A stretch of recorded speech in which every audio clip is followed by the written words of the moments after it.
So tonight we'll be hearing from a distinguished panel about how human rights organizations on the ground in Palestine have dealt with and are dealing with widespread abuses of human dignity.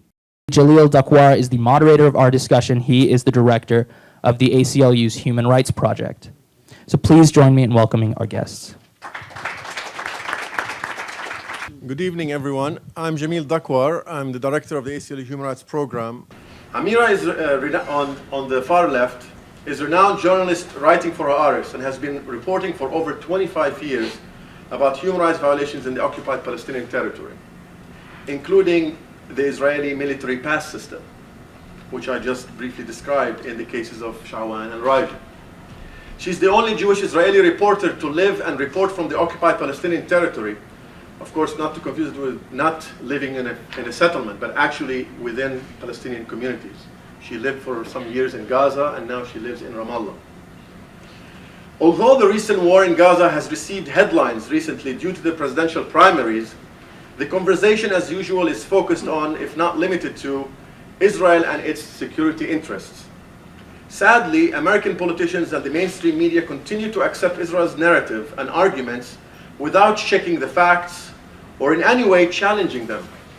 But tonight, you will hear from people who have for years reported facts from the ground on human suffering under the longest military occupation in modern history, on endless policies of collective punishment and forced displacement, on extrajudicial killings, on illegal land confiscation and expansion of settlements, on dual legal system, and on unfair trials and cruel and inhumane treatment of detainees, including children.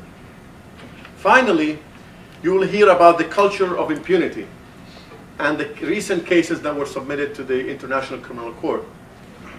We also hope to hear from Amira about what is it like to report such massive affronts to human dignity on a daily basis, and how the Israeli public responds to such reporting.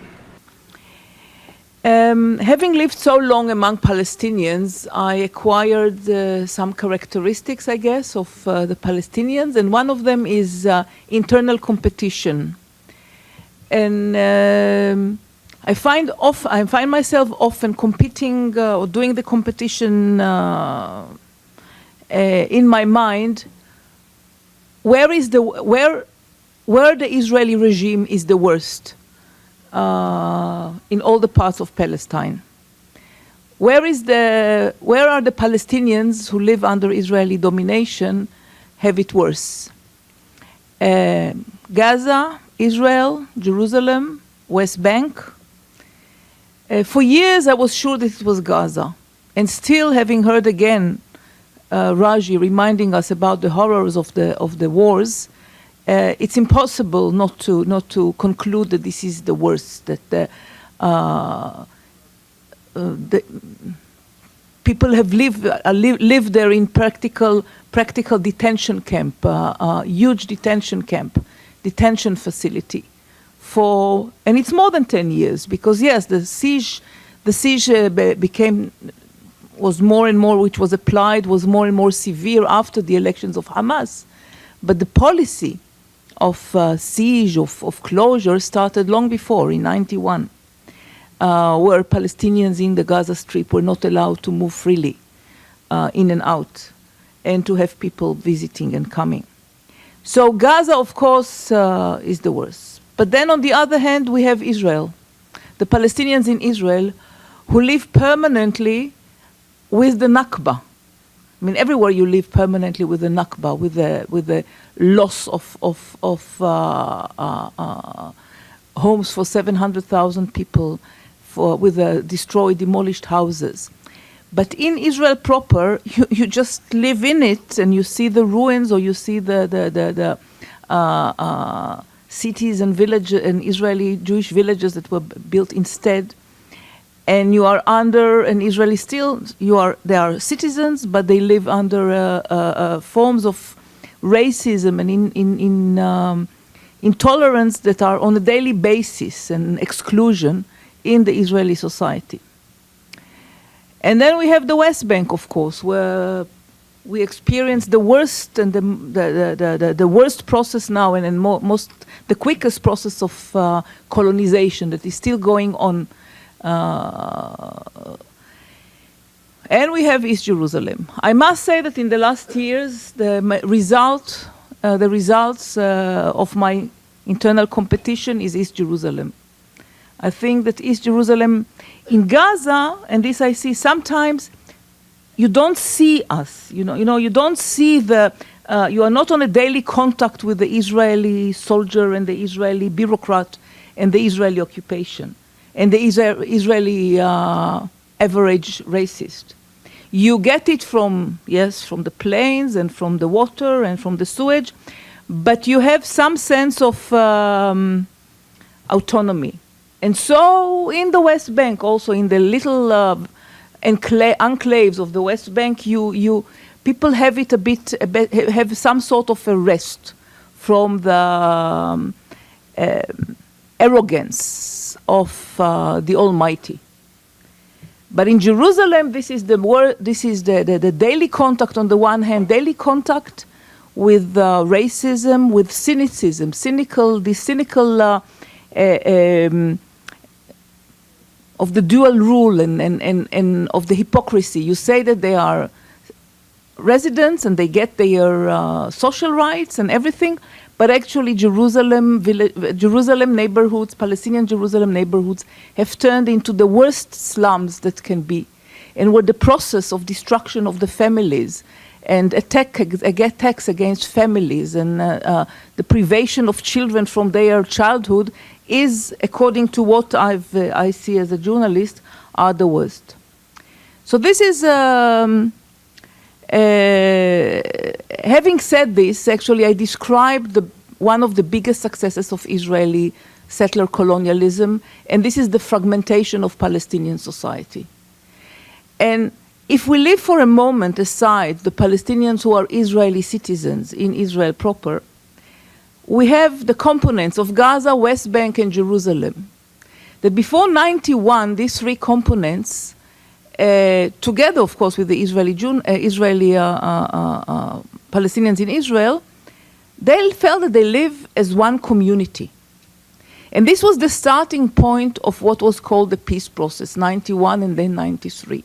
So the starting point was a Palestinian community, Gaza, West Bank, and East Jerusalem, included in the West Bank, that everybody assumed that this would be the basis for the future Palestinian state. And as you said, yes, it is a painful compromise, but Palestinians realize that for the future of their children, they want to have some, even this bitter, if this painful compromise, but if the world supports it, and the world gave the sounds and the voices that they do support it, and the Israelis accept it, and the Israelis, for the well-being of the two peoples, not only one people, we reach this compromise. And then things develop, nothing is constant in history, nothing is final in history, things move.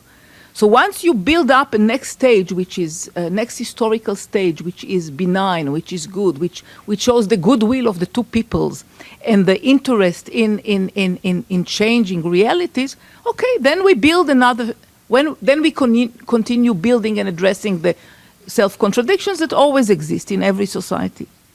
So this was the idea in Oslo, and before that in Madrid. So in the collective imagination, there was a Palestinian space comprised of those three, Gaza, West Bank, including East Jerusalem.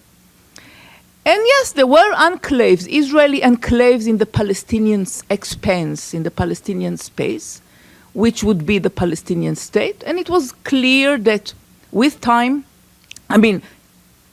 a solution, as the establishment of a Palestinian state, necessitates the removal, the evacuation of those little Israeli enclaves. And actually what we have seen in the last 25 years is just the opposite.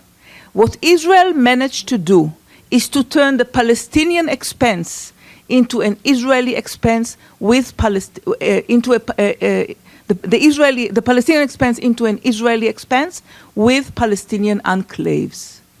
And these are the Palestinians' Bantustans or cantons or whatever, reservations, what we call them in the West Bank, which are in a way replica of a bigger Gaza Strip. Gaza was the kind of the model of the model that Israelis have, how Palestinians should live. They should live in this separated, disconnected enclaves that Israel can even further disconnect from each other, as it does very often in the West Bank. And in Jerusalem. Jerusalem neighborhoods are now disconnected from each other and disconnected from the West Bank, and West Bank is disconnected from Jerusalem. You know, for Sha'wan, maybe it's easier to come to United States now than to go to Jerusalem. And of course, so this has been the process for the last 25 years, and this is under the guise of a peace process. So imagine the hypocrisy and imagine the cynicism, not only of Israelis, but of the whole world, that continues to support it and to say, yes, yes, it is possible, it is corrigible. Now, as a journalist, of course, I have a dilemma. How do I describe this process without being vague? I mean, I'm a journalist. I have to write. You know, journalism is about new things. So first of all, I'm writing actually every time I have to invent the wheel from new, from the start, because I just it's a repetition. There is a repetition here. But I'm talking about human lives, and for them it's not a repetition. And for them it's an everyday disaster. Then I want to describe the process, but it's based on people's experiences. So when you tell that there is also a tendency of journalism, of reading in the press, you read about one story, you say, okay, this is an exception. You know, okay, it's very unpleasant, it's deplorable, but this is an example. So this is one case. So I want to say, no, it is not one case, it's one of the many. And this is a challenge, a permanent challenge for me as a journalist. And I've come to realize, and I sometimes find ways I have to repeat it, and I say, I know each time that I am writing about or meeting a Palestinian, and of course I'm with them all the time, there is one thought in me that always preoccupies me, is the knowledge that every Palestinian that I meet has been harmed by my state and my people, in one way or the other, over the last 70 or so years. This is one very painful thought that always accompanies me. The second one is that every individual, every Palestinian individual that I meet is in the danger or is threatened by yet another disaster that the Israeli regime is the Israeli regime has in stock against this individual.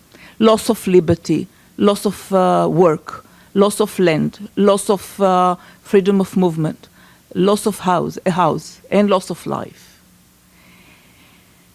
And this is of course a very heavy thought, which I'm not sure I can always convey it in my writing. One of the ways to try and convey and to describe it is actually to relate to Palestinian resilience, because we are talking here about Israeli policies. I mean, I always say to people, I don't write about the Palestinians, I write about Israeli policies. The documents that I have are the stories, the life stories of Palestinians. But I do write about Israeli policies. But one of the ways to remind us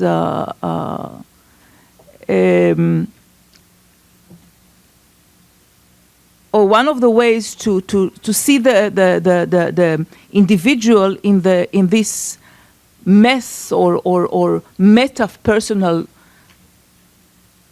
historical process of Israeli fragmentation and Israeli colonization is to look at Palestinian resilience, amazing resilience.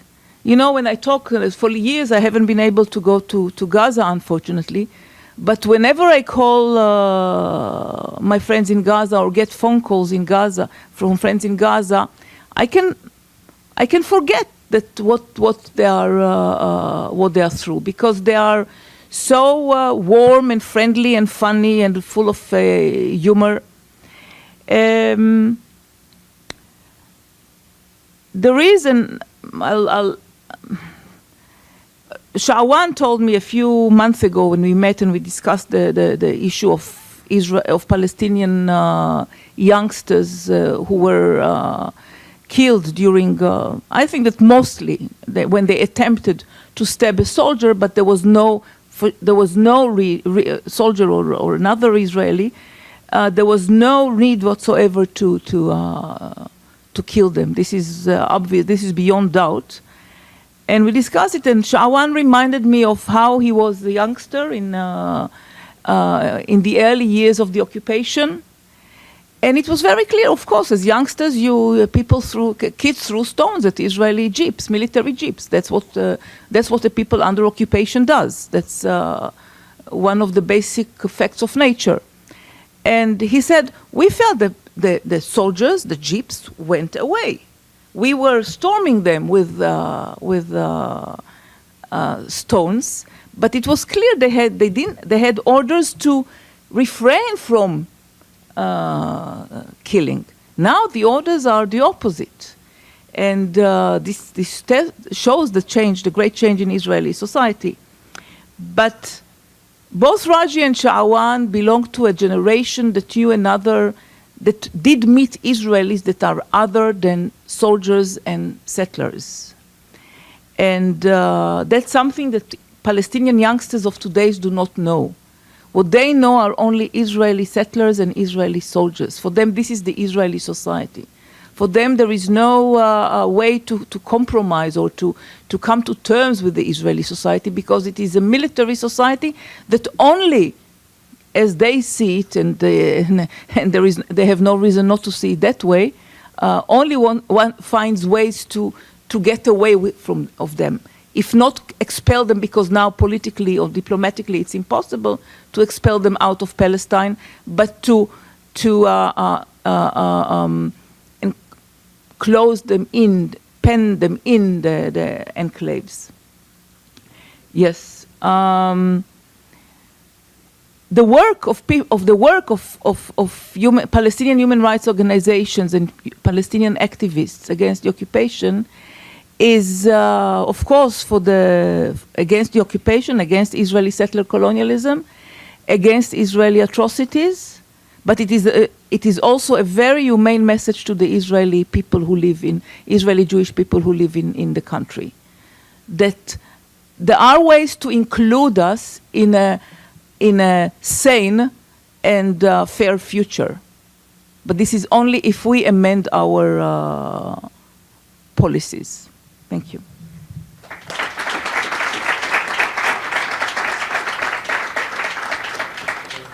I'm just going to ask very short questions as a follow-up and give you a chance, maybe 2 or 3 minutes, either to relate to some other things that were said or to answer the question that I had in mind.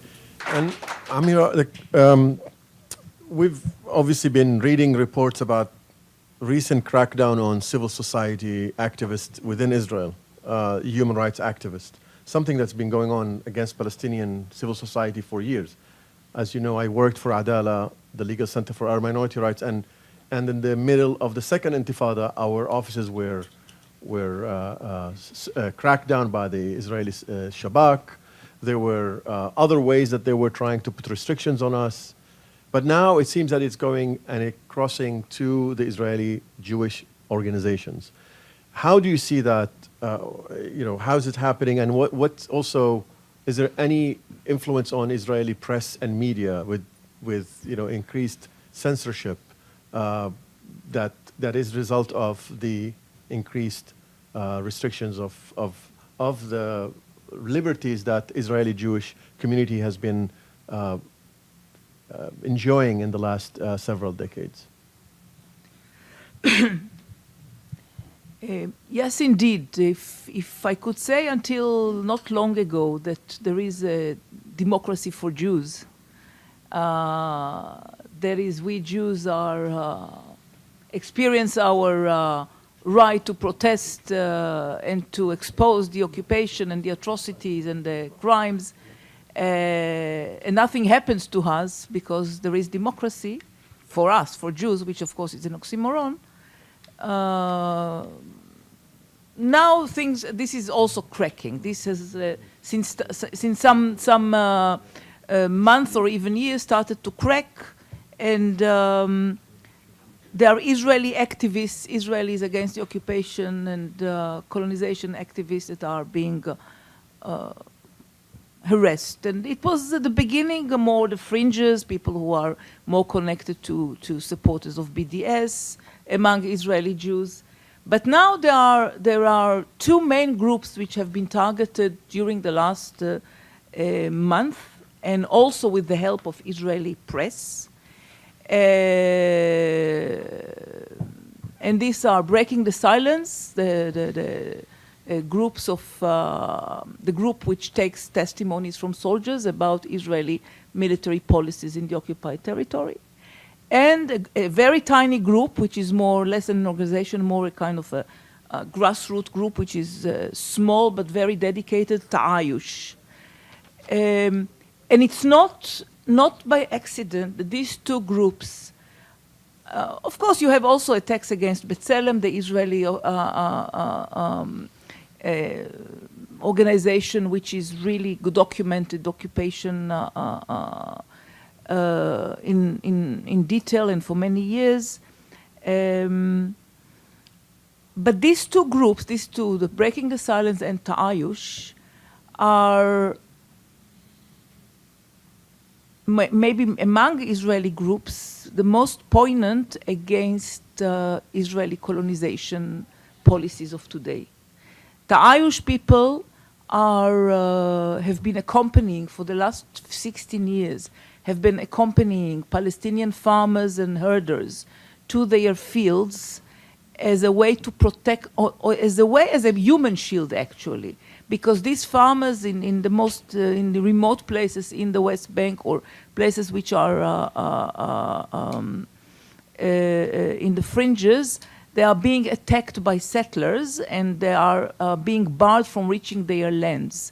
And the presence, very often the presence of Israeli Jewish activists forces at least the army and the police to intervene, not to allow the settlers to completely threaten those farmers and herders.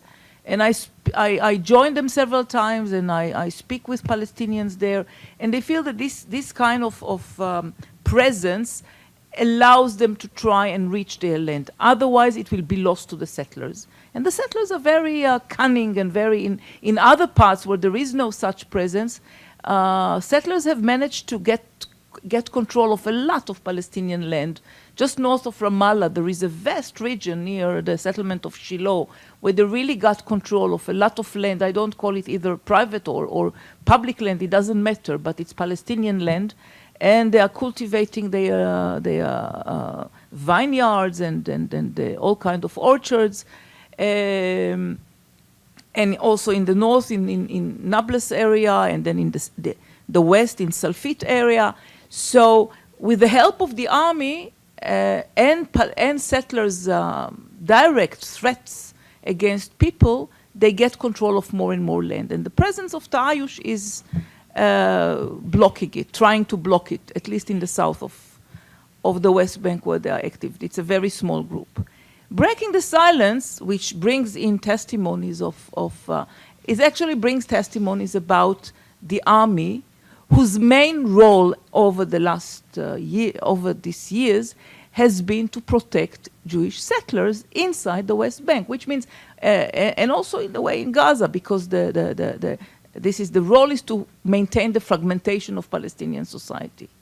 So the testimonies of Breaking the Silence shows the systemic policy of protecting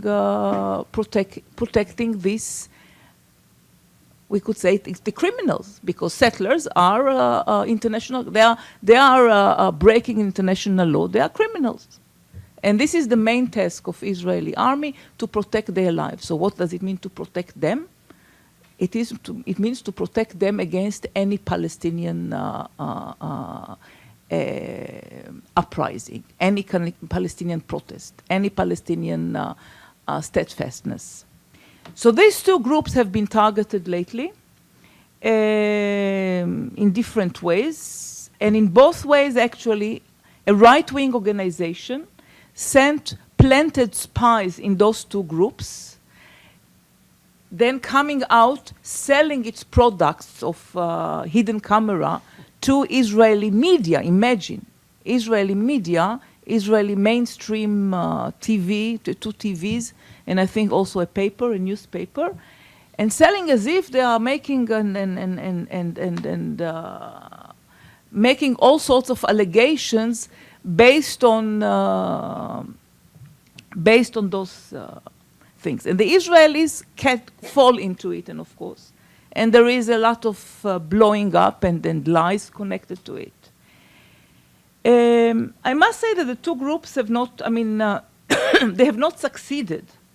But it's clear also that it comes in time together with legal actions, done by Israeli Knesset, trying to address those. So you have a combination of Israeli right-wing organizations, which are, and settler organizations, which are financed partially by the state, and Israeli mainstream media, and the Israeli lawmakers, which are conniving laws to restrict the activity of the Israeli groups.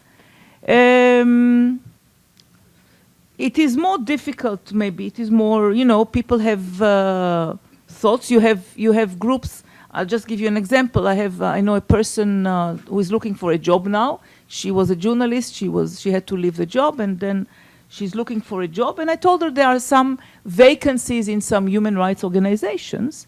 And she wrote to me openly. She said, I'm afraid for my children, because if I'll be in one of those Israeli, will have this exposure in one of those Israeli groups, those right-wingers might attack my children.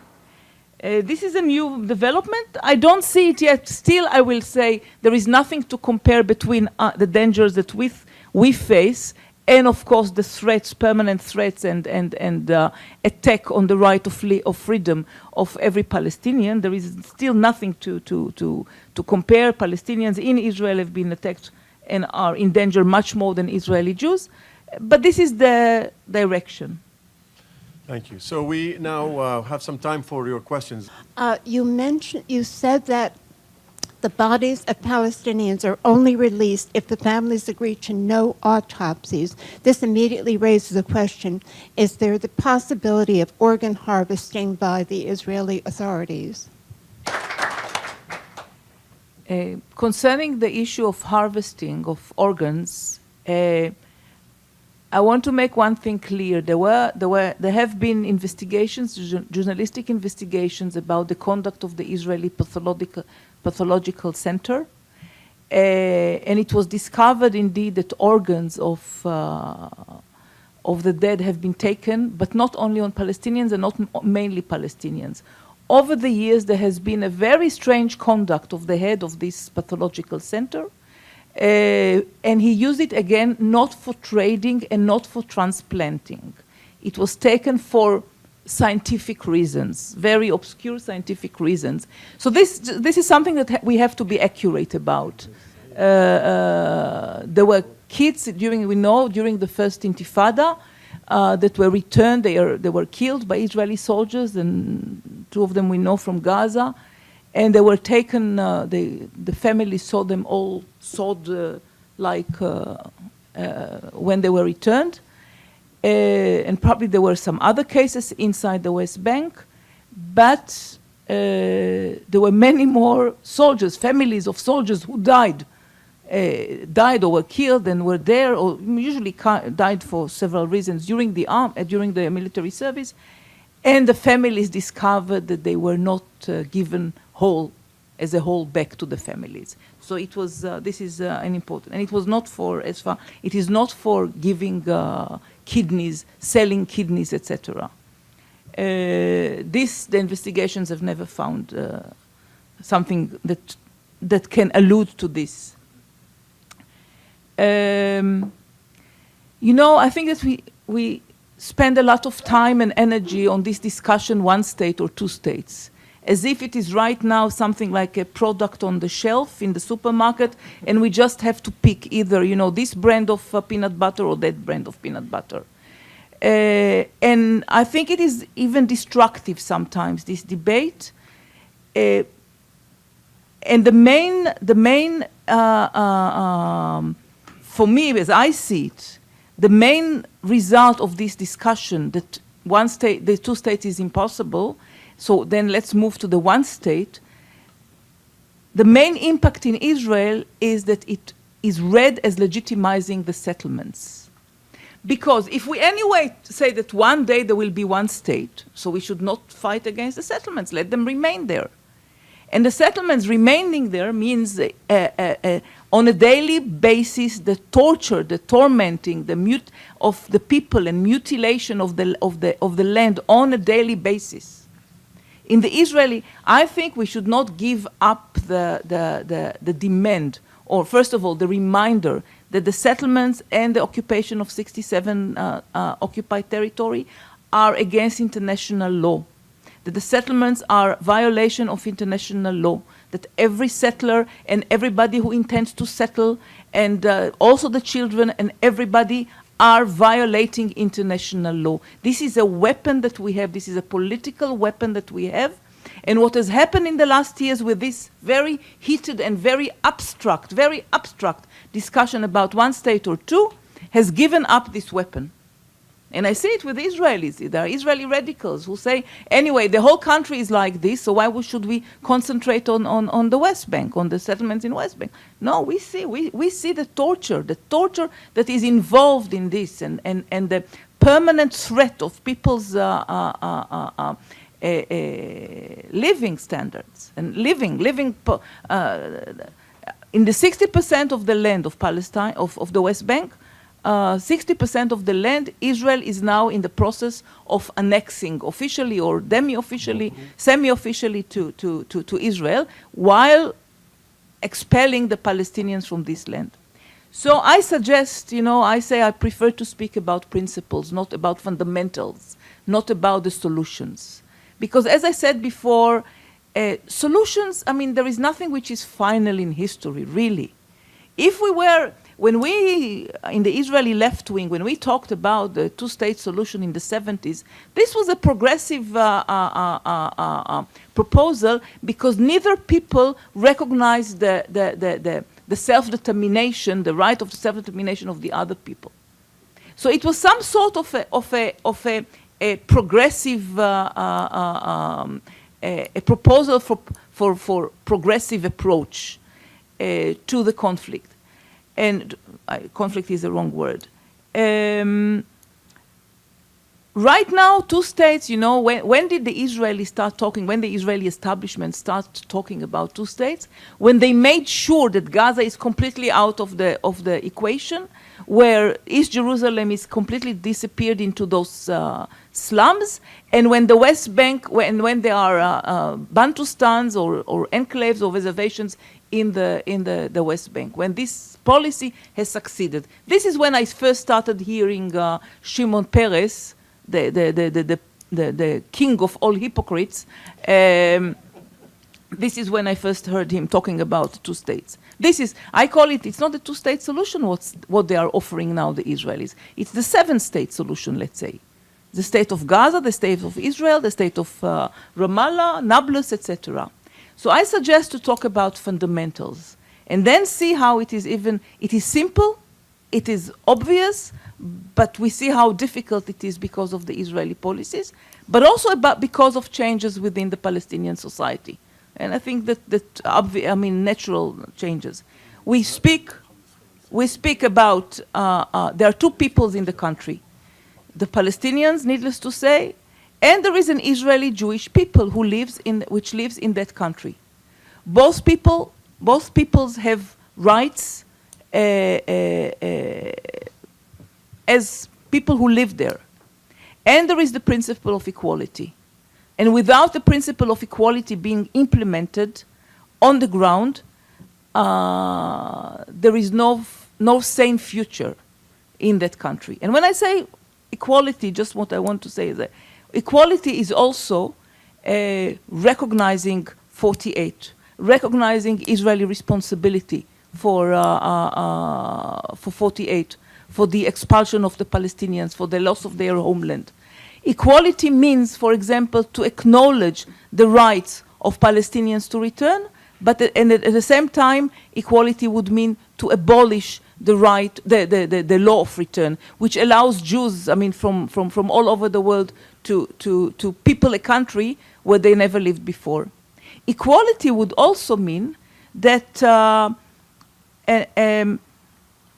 acknowledging that the history that brought us to the place, that brought us Jews, is not only that the processes that brought us to the country are not only colonialist processes, European colonialist processes, but also that there is the expulsion of Jews from Europe, and as Raji mentioned before, and the Holocaust. We did not reach, without the Holocaust, without the Second World War, without Auschwitz, I doubt very much that the majority of Jews, that so many Jews would have opted to emigrate to Palestine.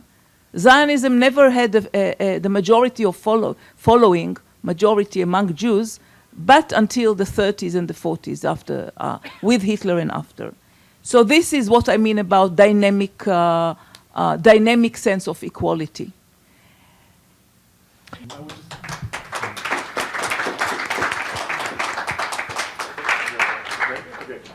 I just want to thank everybody for joining us. I want to thank Raji, Shawan, and Amira. So we want to really thank them for their time in coming here.